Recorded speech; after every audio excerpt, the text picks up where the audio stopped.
Hi hello నమస్తే, నేను మేష కుమార్. ఫ్రెండ్స్, ఎవరైతే పోలీస్ ఉద్యోగానికి సీరియస్గా ప్రిపేర్ అవుతున్నారో వారైతే అప్లికేషన్కి సంబంధించి ఏ ఏ సర్టిఫికేట్స్ అవసరమో నేను ఈరోజు చెప్పే ప్రయత్నం అయితే చేస్తాను. అయితే మొదటిసారిగా ఎవరైతే అప్లికేషన్ చేస్తున్నారో వారు కొంచెం కన్ఫ్యూజ్ అయ్యే అవకాశం ఉంటుంది. కాబట్టి ఈ పార్ట్ 1 పార్ట్ 2 అనే వాటిపైన అవగాహన ఉండదు. కాబట్టి వారు ఎలాంటి కన్ఫ్యూజన్ కాకుండా, వారు ఎలాంటి ఇబ్బందులు పడకుండా వారి కోసమే ఈ వీడియో అయితే చేయడం అయితే జరుగుతుంది. కాబట్టి పూర్తిగా చూసే ప్రయత్నం అయితే చేయండి. పోలీస్ ఉద్యోగానికి వచ్చేసి 2 రకాల అప్లికేషన్స్ అయితే చేయవలసి అయితే ఉంటుంది. మొదటిసారి అప్లికేషన్ చేసేటప్పుడు మనము దాన్ని పార్ట్ 1 గా అప్లికేషన్ చేయాల్సి అయితే ఉంటుంది.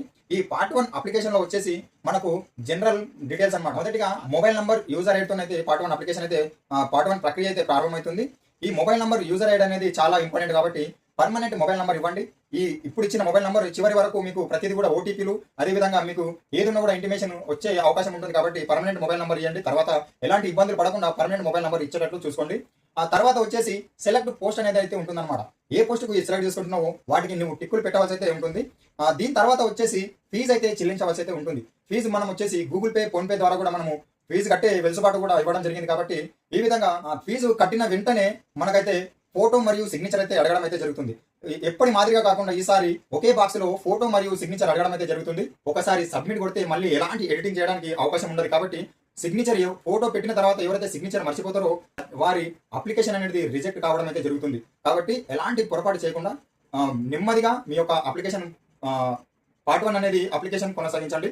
ఫోటో పెట్టేటప్పుడు మీరు రీసెంట్ ఫోటో పెట్టడానికి ప్రయత్నం చేయండి. ఎలాంటి స్పెట్స్ కానీ, క్యాప్ కానీ, స్టైల్గా ఎన్నికలు అట్లా పెంచుకొని కానీ లేకుండా ఒక నీట్ ఫోటో, రీసెంట్ ఫోటో పెట్టడానికి అయితే ప్రయత్నం అయితే చేయండి.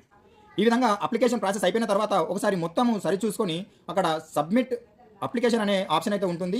దాన్ని సబ్మిట్ అప్లికేషన్ ఓకే చేసిన తర్వాత మళ్ళీ కింద ఐ అగ్రి అనే ఆప్షన్ అయితే మనకు కనిపిస్తుంది. ఐ అగ్రి ఎప్పుడైతే కొడతావో నీ అప్లికేషన్ అయితే పార్ట్ టైం అప్లికేషన్ సక్సెస్ఫుల్గా అయిపోవడం అయితే జరుగుతుంది. అయితే ఇక్కడ ఇంకో విషయం మీరు గమనించాల్సింది ఏంటంటే ఈ పార్ట్ 1 అప్లికేషన్కు ఎలాంటి సర్టిఫికేట్స్ అయితే మీరు అప్లోడ్ చేయవలసిన అవసరం అయితే ఉండదు.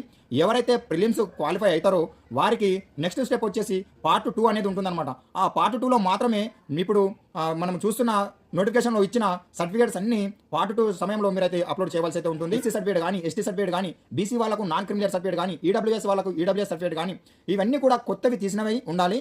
ప్రిలిమ్స్ కంప్లీట్ అయిపోయిన తర్వాత పార్ట్ 2 ఆప్షన్ వస్తుంది. కాబట్టి అంతలోపే మీరు ఇవన్నీ కొత్త సర్టిఫికేట్లు తీసి పెట్టుకోవడానికి ప్రయత్నం చేయండి. ఈ పార్ట్ 2 సమయంలోనే అన్ని సర్టిఫికేట్లు అప్లోడ్ చేయవలసిన అవసరం ఉంటుందని మీరు ఇది గుర్తుంచుకోవాలి. ఇప్పుడు నేను చెప్పిన ఇవన్నీ సర్టిఫికేట్స్ కూడా 1 ఏప్రిల్ 2026 తర్వాత తీసి ఉండాలి. కాబట్టి మనకు చాలా సమయం అయితే ఉంటుంది. ప్రిలిమ్స్ అయిన తర్వాత ఇవి అవసరం ఉంటుంది. కాబట్టి మీరు ఇప్పుడే వీటిని అన్నింటిని తీసుకొని పెట్టుకోండి. ఓకే ఫ్రెండ్స్, మరొక మంచి అప్డేట్స్ మీ ముందుకు వచ్చే ప్రయత్నం చేస్తాను. ఎవరైతే కొత్తగా మన ఛానల్ చూస్తున్నారో వారైతే ఖచ్చితంగా షేర్ చేయండి, మన ఛానల్ను ఫాలో కండి. ఎవరికో ఒకరికి ఉపయోగపడుతుందనే ఉద్దేశంతో వీడియో అయితే చేయడం జరుగుతుంది.